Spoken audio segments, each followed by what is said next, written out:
আর মাত্র কিছু দিনেই অপেক্ষা, সামনেই আমাদের শ্রাবণ মাস। এই শ্রাবণ মাস ভগবান শিবের অত্যন্ত প্রিয় মাস। 12টা মাসের মধ্যে শ্রাবণ মাসকে শ্রেষ্ঠ মাস বলা হয়েছে শিব পুরাণ মধ্যে। কিন্তু কিছু কিছু ব্যক্তি আছে, তাদের মধ্যে একটা ভুল ধারণা রয়ে গেছে। তারা মনে করেন শ্রাবণ মাসেই ভগবান শিবের জন্ম মাস, কিন্তু ভগবান শিবের কোনো জন্ম নেই, কোনো মৃত্যু নেই। শিব পুরাণ মধ্যে শিবের প্রণাম মন্ত্রেই বলছে ভগবান শিবের কোনো জন্ম নেই, কোনো মৃত্যু নেই।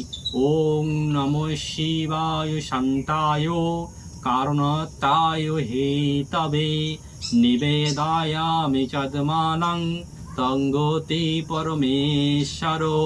সৃষ্টি স্থিতি লয়, এই 3 কারণে হেতু আমি সেই পরমেশ্বর শিবকে প্রণাম করি।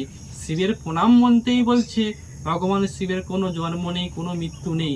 তাহলে ভগবান শিবের এই শ্রাবণ মাস শ্রেষ্ঠ মাস কেন?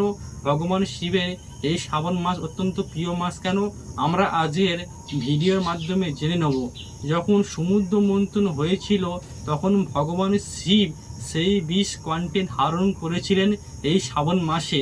সেই কারণে এই শ্রাবণ মাস ভগবান শিবের অত্যন্ত প্রিয় মাস। এই মাসেই ভগবান শিব উদ্দেশ্যে শিব ভক্তরা ভগবান শিবের মাথায় জল অর্পণ করে থাকে। এই মাসে পার্বতী ভগবান শিবকে তপস্যা করে পেয়েছিলেন। যদি আপনাদের এই ভিডিওটা ভালো লেগে থাকে, অবশ্যই লাইক করবেন, শেয়ার করবেন এবং ফলো করবেন।